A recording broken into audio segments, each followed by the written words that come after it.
నమస్కారం సుమన్ టీవీ ప్రేక్షకులకు స్వాగతం. మనతో పాటు ఉన్నారు ప్రముఖ ఆధ్యాత్మికవేత్త అనంతలక్ష్మి అమ్మగారు. నమస్తే అమ్మా. నమస్తే తల్లి. అమ్మ, ఈ రోజు నాకు ఒక సందేహాన్ని మీరు నివృత్తి చేయాలి. ఇప్పుడు శ్రీకృష్ణుడిని ఆస్కలిత బ్రహ్మచారి అంటారు కదా, మరి ఆయనకి పిల్లలు ఎలా కలిగారు? అసలు బ్రహ్మచర్యం అంటే ఏమిటి, అస్ఖలిత బ్రహ్మచర్యం అంటే ఏమిటి అన్నది తెలిస్తే ఈ సందేహం రాదు. బ్రహ్మం చరతి ఇది బ్రహ్మచారి అని అర్థం. బ్రహ్మమునందు చరించువాడు బ్రహ్మచారి. బ్రహ్మం అనేటటువంటి పదానికి జ్ఞానము, వేదము, తపస్సు మొదలైనటువంటి అర్థాలు ఉన్నాయి. నిరంతరం తపస్సు చేసుకుంటున్నటువంటి వారిని బ్రహ్మచారి అనొచ్చు. చదువుకునేటటువంటి వాళ్ళని కూడా బ్రహ్మచారి అంటాం. ఇంగ్లీష్లో మరి బీకామ్ అంటే ఏంటమ్మా అర్థం? Bachelor of commerce. బ్యాచిలర్ అంటే బ్యాచిలర్ అనే కాదు, మేము అనుకునే బ్యాచిలర్ మాత్రమే కాదు కదా కదా. 2-3 పిల్లలు ఉన్న వాళ్ళు కూడా బీకామ్ చదువుతారు. అంతేగా.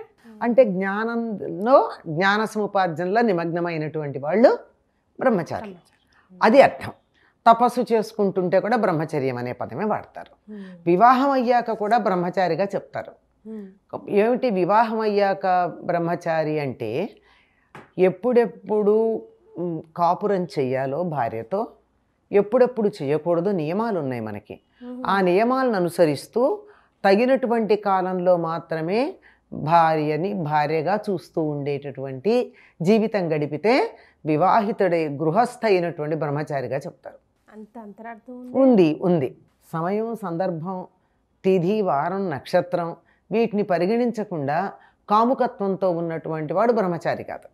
వీటన్నింటినీ పరిగణనలోకి తీసుకుంటూ అప్పుడు మాత్రమే భార్యతో సంతానం కోసం మాత్రమే కలిసేటటువంటి వాడు బ్రహ్మచారిగా పరిగణించబడతాడు.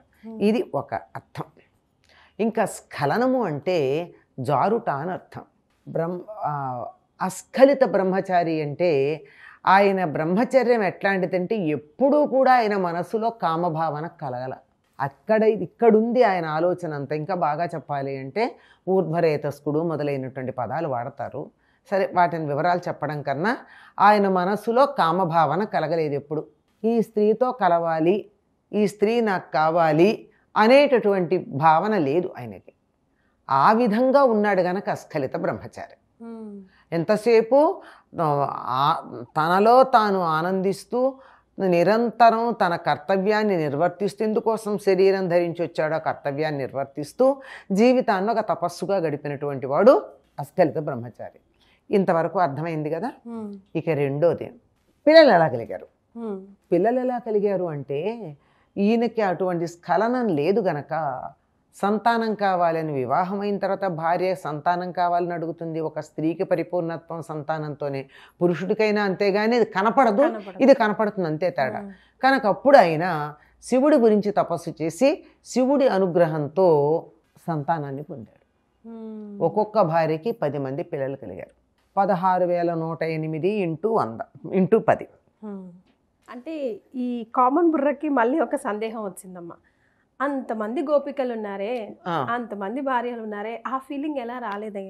అసలు గోపికలు వేరు, భార్యలు వేరు. మీ ప్రశ్నలోనే క్లారిటీ ఉంది.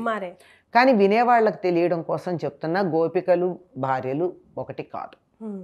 గోపికలు బృందావనంలోనే ఉన్నారు.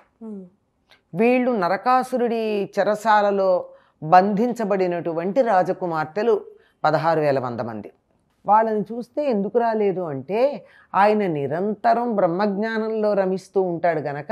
బ్రహ్మజ్ఞానం అంటే ఏమిటి? సమస్తంలో ఉన్నది పరబ్రహ్మతత్వమే అనేటటువంటి జ్ఞానం గనక ఎదుటి వాళ్ళల్లోనూ బ్రహ్మే ఉన్నాడు, అక్కడ వాళ్ళల్లో బ్రహ్మ ఉన్నాడు. ఈ 16,108 మందిలోనూ ఆయనకి పరబ్రహ్మమే కనపడ్డాడు కనుక స్ఖలనం ఎలా జరుగుతుంది? జరగదు కదా. వాళ్ళల్లోనే కాదు, ఈ 16,108 మందిలోనే కాదు, ఇంకా ఉన్నటువంటి దుర్యోధనాదుల్లో కానీ, పాండవుల్లో కానీ, మరోళ్లల్లో కానీ ఎవరిని చూసినా కానీ ఆయనకి సమస్తం భగవన్మయంగానే కనపడింది. అంచేత ఆయనకు అటువంటి భావన కలిగేటటువంటి అవకాశం లేదమ్మా. తాను కాకుండా మరొకటి ఉంటే కదా రెండోది భావన కలగడం. సమస్తం తానే ఉన్నాడు ఆయన. అట్లాంటప్పుడు వేరే భావన ఎలా వస్తుంది? రాలేదు. అంచేత స్ఖలనం లేదు ఆయనకి. సో ఈ టాపిక్ మీద ఇంకా మిస్కన్సెప్షన్ ఉన్న వాళ్ళకి మీరు ఏం చెప్తారు బ్రహ్మచారి అనే టాపిక్ మీద? అంటే బ్రహ్మచారి అన్న దాని గురించి ఎటువంటి బ్రహ్మచారి అంటే చెప్పాను కదా, నేనే బ్రహ్మచారిని అనుకోకుండా బ్రహ్మచారిగా నువ్వు ఉండాలంటే ఏం చేయాలయ్యా? అసలు ఇంకోటి ఏమిటంటే పెళ్లి కాకుండా ఉండడానికి బ్రహ్మచర్యానికి సంబంధం లేదమ్మా. Very clear point. ఒక పేరు చెప్పడం నాకు ఇష్టం లేదు. ఒక చాలా పెద్ద మహానుభావుడు, ఎంత పెద్దవాడో చెప్పలేను, అంత పెద్ద ఆయన, మనందరం కూడా గౌరవించేటట్టు, ప్రపంచం యావత్తు గౌరవించేటటువంటి వ్యక్తి. ఆయనకి పెళ్లి కాలేదు. ఆయన అడిగితే I'm not married but I don't say that I'm a బ్రహ్మచారి అన్నాడు.